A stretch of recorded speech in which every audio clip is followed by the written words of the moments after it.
Bon, allons-y. Concentration. Rapide. Je suis rapide. Où étiez-vous le 9 juin 2006 ? Car c'est à cette date que Cars sort dans les salles américaines. Et pour l'occasion, 2 semaines auparavant, Pixar a transformé une piste de course pouvant accueillir 170 000 personnes en tapis rouge géant. Et ils y invitent même des pilotes comme Michael Schumacher. Et c'est donc là que pour la première fois de l'histoire, un film d'animation, à première vue destiné aux enfants, sera lié directement à un sport. En l'occurrence ici, le sport automobile. Après la sortie américaine, c'est la France qui découvre le film, puis les semaines suivantes, il sera distribué dans les cinémas du monde entier. Mais en coulisses, les enjeux sont énormes. Pixar vient d'enchaîner Toy Story, Monstres et compagnie, Le Monde de Nemo et Les Indestructibles. 4 succès planétaires, 4 révolutions techniques. Car oui, pour la petite histoire, à chaque sortie de film, la nouvelle équipe de Pixar relevait un nouveau défi. Comment faire pour animer des poils, ou modéliser une histoire sous l'eau, ou encore modéliser des explosions réalistes. Mais là où les autres films posaient un défi concret, ici le défi est bien plus abstrait. Comment faire pour qu'un film d'animation de voiture avec une bouche et des yeux puisse nous donner autant de frissons qu'un Fast and Furious? De plus, ici on ne parle pas d'un film de monstres, de super-héros ou de jouets, on parle de voitures. Vous n'avez qu'à aller vous balader dans un magasin de jouets et regarder dans quel secteur du magasin on trouve les voitures. Ajoutez à cela que la campagne de sortie du film est axée sur le sport automobile et ça valide complètement l'hypothèse que ce film est destiné aux fans de voitures ou aux jeunes garçons. Alors attention, ça n'empêchait personne d'amener sa fille voir le film, mais il faut avouer que le risque est énorme et qu'il y avait beaucoup moins de risques à faire un film par exemple, je sais pas, sur les chats. Mais j'ai envie de vous dire, si le problème s'arrêtait là, ils auraient très bien pu faire d'autres campagnes par la suite pour corriger le tir. Le problème, c'est que les tensions entre Pixar et Disney sont à leur apogée. Le contrat de distribution touche à sa fin, et Steve Jobs, qui finance en grande majorité le studio, menace de partir. Disney, eux, n'ayant pas cru à la révolution de la 3D il y a quelques années, ont pris un énorme retard et veulent maintenant racheter Pixar. Mais alors, qu'est-ce que la sortie de Cars a donc donné ? Eh bien, le film ne fait pas l'effet espéré. Il ne bat pas les records de Toy Story, il ne marque pas autant les esprits que Nemo, ou n'éblouit pas autant que Les Indestructibles. Pour vous donner une idée, le film obtient une note de 74%, ce qui est vraiment pas mal, mais quand on le compare à un Nemo qui a fait 99% ou 97% pour Les Indestructibles, on est clairement en dessous. Mais si je vous disais que personne n'a vraiment compris le potentiel de ce film à cette époque, si je vous disais que, en fait, Cars est le meilleur film d'animation jamais sorti. Mais pour comprendre ça, il faut revenir à la ligne de départ. Le tout premier film, la toute première course, quand tout d'un coup... Voici Flash McQueen, le héros de notre histoire. Un rookie blindé d'arrogance et d'ambition. Un prototype flambant neuf obsédé par la victoire. Et complètement inconscient. Limite, ça pourrait être l'antagoniste à ce moment-là. Et il vient littéralement de refuser de changer ses pneus pour le dernier tour, et résultat, il vient d'exploser ses gommes à quelques mètres de la ligne d'arrivée. Et ça va lui coûter la victoire. Photo finish, impossible de dire qui a gagné. Finalement, il s'en sort miraculeusement. Une course est donc organisée pour les départager et aura lieu dans une semaine à Los Angeles. Bon, déjà là, Cars détruit tous ses prédécesseurs. Toy Story, lui, commençait avec une longue scène de jeu avec des jouets. Les Indestructibles, eux, commencent par une interview de Monsieur et Madame Indestructible, puis une scène d'arrestation d'un voleur. D'ailleurs, assez bizarre.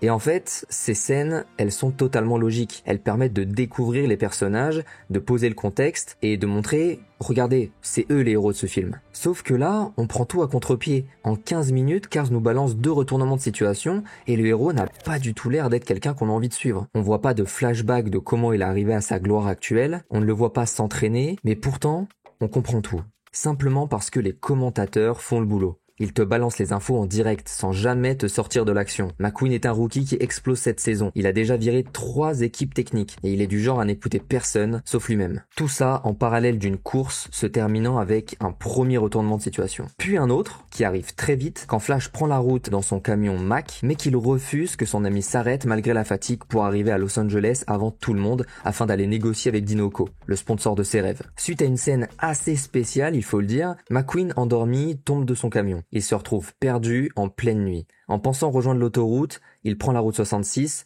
C'est là qu'il découvre Radiator Springs. Life could be a dream, life could be a dream. Une ville figée dans le temps. Inspirée des années 50, cette ville fantôme transpire la nostalgie d'une Amérique oubliée, celle de la route 66, des valeurs simples. Chaque boutique me donne envie d'y entrer. L'ambiance est chaleureuse, même si au début, on se demande où est-ce que tout ça va mener. On est là pour voir un film de course après tout. Flash se fait arrêter pour excès de vitesse et en essayant de s'échapper, il détruit la route de cette magnifique petite ville et est condamné à devoir la réparer. Et pendant cette séquence du film, c'est là que tout change. McQueen rencontre Martin, le dépanneur hilarant au cœur en or, Sally, l'ancienne avocate rêvant d'une autre vie, et surtout Doc Hudson, une ancienne légende de la course qui a une haine contre Flash McQueen car c'est à cause de rookies comme lui qu'il n'a jamais pu reprendre sa carrière après un grave accident. Mais on rencontre aussi Ramon, Flo, Luigi, Guido, Fillmore, Serge, Red, Sheriff et Lizzie. Et ce petit groupe de personnes, on va s'y attacher comme à notre propre famille. Cette partie centrale, c'est déjà un vrai virage dans le film, mais surtout, c'est le vrai visage du film. McQueen a commencé à comprendre que la gloire ne remplit pas un cœur. Il découvre la valeur de l'amitié, de la lenteur et du partage. Toujours sans aucun discours moralisateur. Pixar nous fait passer ce message à travers l'histoire de Radiator Springs. Une autoroute a été construite pour gagner seulement 10 minutes et les gens depuis ne prennent plus le temps de profiter. Mais Pixar nous le fait aussi comprendre grâce à cette fameuse piste. Cette piste, elle va nous suivre du début jusqu'à la fin de cette trilogie Cars. Mais maintenant qu'on s'est attaché à Radiator Springs et à ses habitants, il ne faut pas oublier que nous regardons un film sur une voiture de course. Alors, on retourne à Los Angeles. McQueen est de nouveau seul. En fait, il essaye de se concentrer, il essaye de se remettre dans le mood dans lequel il était au tout début du film, mais il n'y arrive pas. Il n'arrête pas de repenser à Sally, à Martin, à ce moment qu'il a passé à se détendre et à vraiment profiter de la vie sans réfléchir à gagner. En fait, s'il est de retour sur cette piste à temps, c'est grâce mais aussi à cause de Doc. Il a appelé les paparazzi pour qu'ils reviennent chercher Flash, ayant vu en lui la réalité. Depuis que Doc a arrêté la course ou depuis qu'on l'a empêché de s'y remettre, il ne vit plus vraiment. Et ce jeune Flash McQueen est son occasion de s'y remettre. Mais cette fois-ci, d'une autre façon. Et pour ça, il faudra mettre le passé de côté.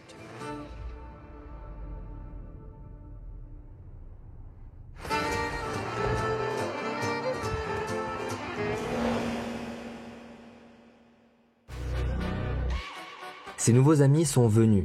C'est à ce moment que l'arc narratif explose.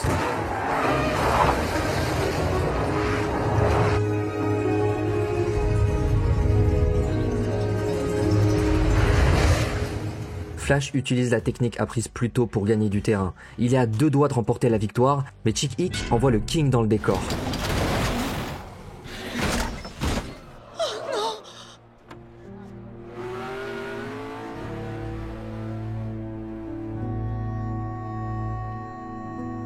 McQueen freine juste avant la ligne d'arrivée. On se demande bien ce qu'il est en train de faire et il laisse passer Chick Hick devant lui et lui laisse la victoire. Il fait demi-tour, se positionne derrière le King et le pousse jusqu'à la ligne d'arrivée, se positionnant donc dernier. Perdre la Piston Cup, tu le sais.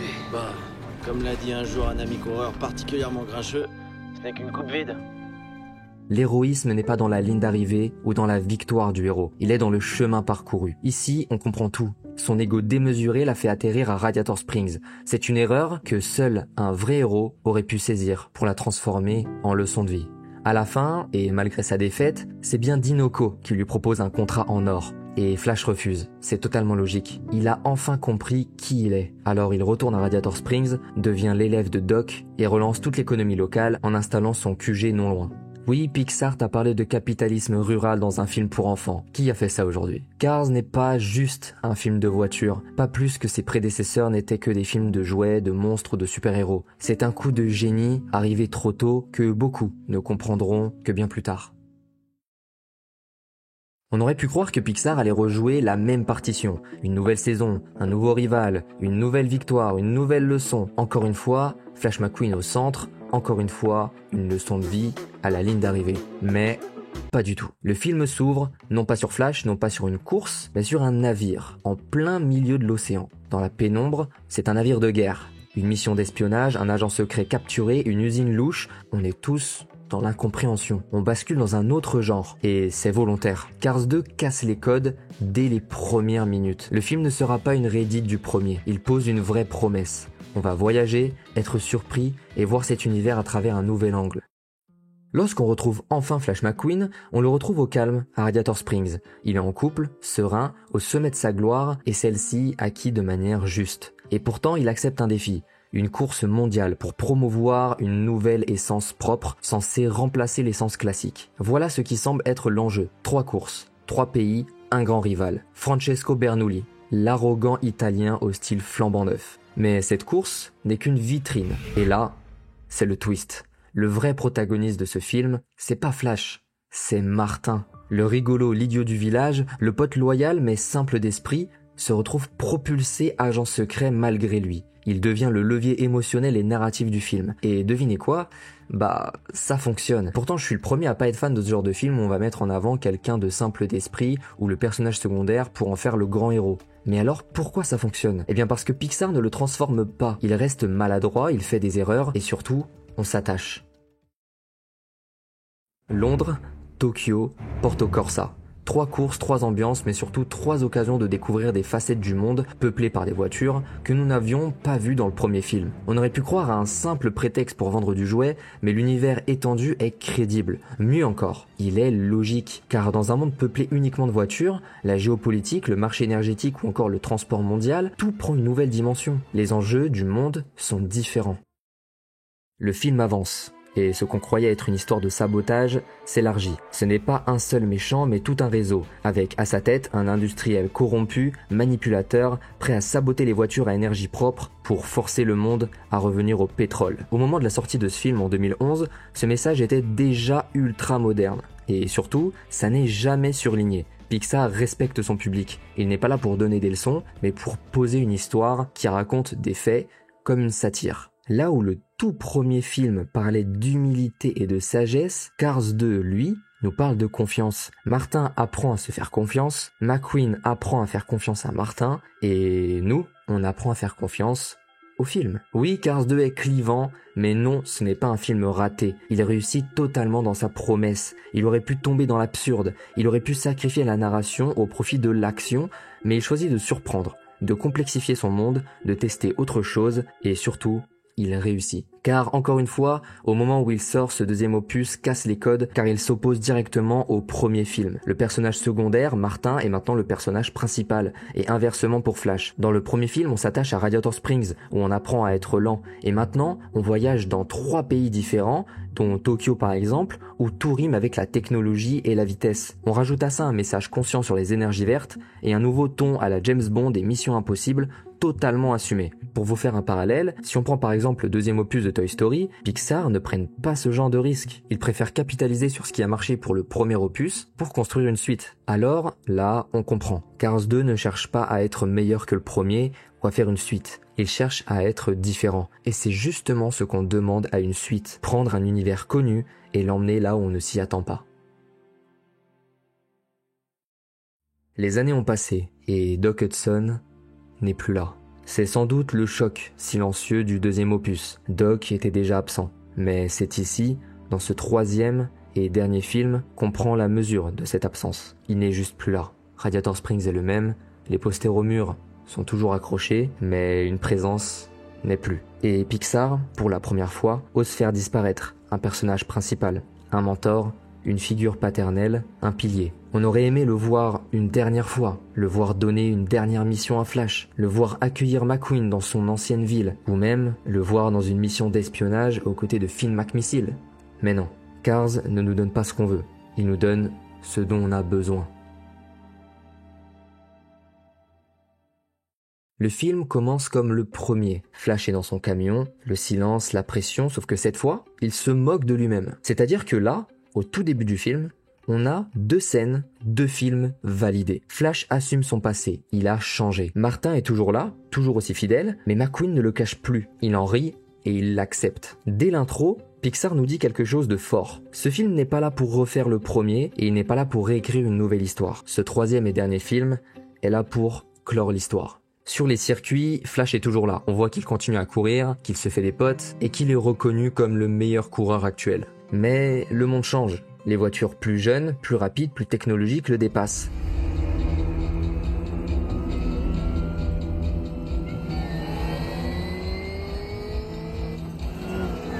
C'est pas possible! Oh, c'est Jackson Storm qui termine en tête! C'est énorme! Ni Bobby ni Flash ne l'ont vu venir! Jackson Storm, c'est l'antithèse de Flash. Lisse, parfait, calculé. Là où Flash brillait par le flair, l'instinct, l'expérience et un caractère trempé, Storm lui est une machine à gagner. Il est optimisé. Et pour la première fois, Flash chute.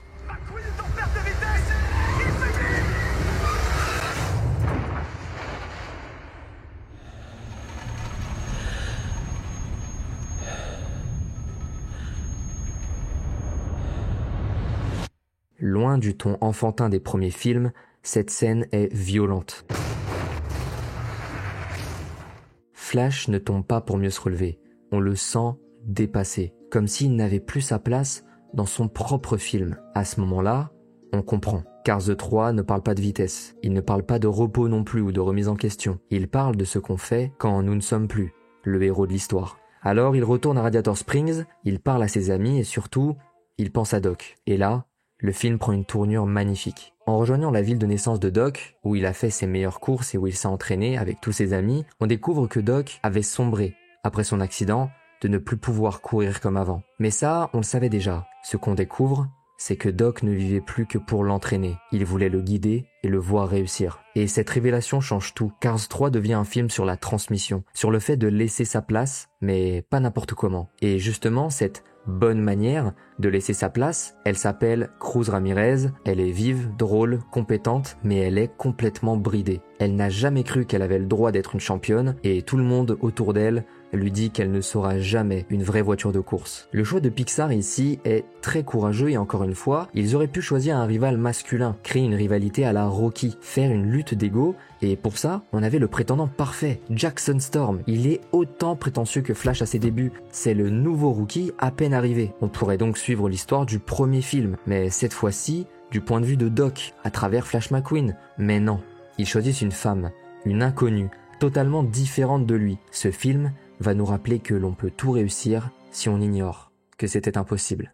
La dernière course est exactement ce qu'elle doit être. Flash, malgré tout le film où il s'entraîne et où il se persuade qu'il peut encore gagner une course, se rend compte qu'il est tout simplement plus haut niveau. Et c'est là où les deux films précédents doivent lui servir. On pense le voir partir pour un dernier tour d'honneur, histoire d'accepter sa défaite, mais non. Et enlevez cet aileron et ces pneus de compétition, vous êtes ridicule. Je vous rappelle que vous êtes entraîneur. Vous n'êtes pas une voiture de course. Si vous étiez une voiture de course, vous sauriez de quoi je parle. Mais vous en avez aucune idée, parce que vous n'êtes pas une voiture de course. Toute mon enfance, j'ai rêvé de devenir pilote. Parce que je rêvais d'être comme vous. C'était ma seule chance. Et je n'ai pas su la saisir. Alors Flash s'arrête au stand. Non, pas pour moi. Pour elle. Quoi ? Martin distrait le manager qui n'arrête pas de répéter à Cruz qu'elle ne sera jamais une voiture de course. C'est une coach, pas une voiture de course. C'est une vraie voiture de course. Non, vous n'avez pas... Il y a un moment que je voulais vous le dire. J'adore vos bavets. Laissez-moi passer, Pecno. J'essaie. Ramon lui fait une peinture express, Guido et Luigi lui mettent de vrais pneus de course et Flash lui dit que c'est maintenant. Mais pourquoi vous faites ça ? Vous l'avez dit vous-même, c'est peut-être votre dernière chance. C'est surtout ma dernière chance de donner sa première chance à une rookie. Et ce moment est juste magique. Parce qu'il est juste, parce qu'on le comprend et parce que oui, on l'a vu venir et qu'on ne voulait pas le croire. C'est officiel, Flash McQueen n'est plus le héros de notre histoire, mais il vient de passer le flambeau sous nos yeux.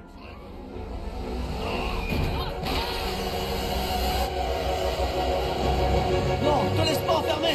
Tu n'as rien à faire sur ce circuit. Si, j'ai le droit d'être là.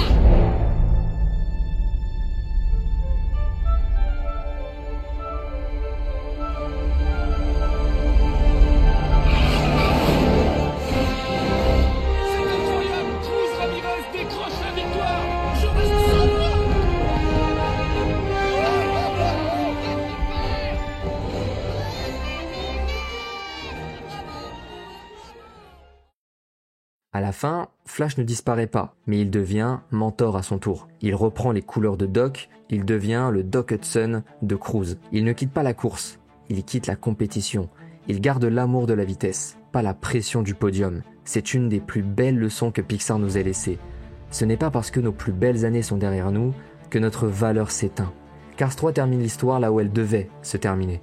La trilogie Cars, c'est plus que des voitures. C'est une fable sur le temps, sur l'amitié, sur ce qu'on transmet. Ce n'est pas une trilogie sur la course de la vie. C'est une histoire sur ce qu'on fait quand on ne court plus. Alors, à vos marques, 3, 2, 1, partez.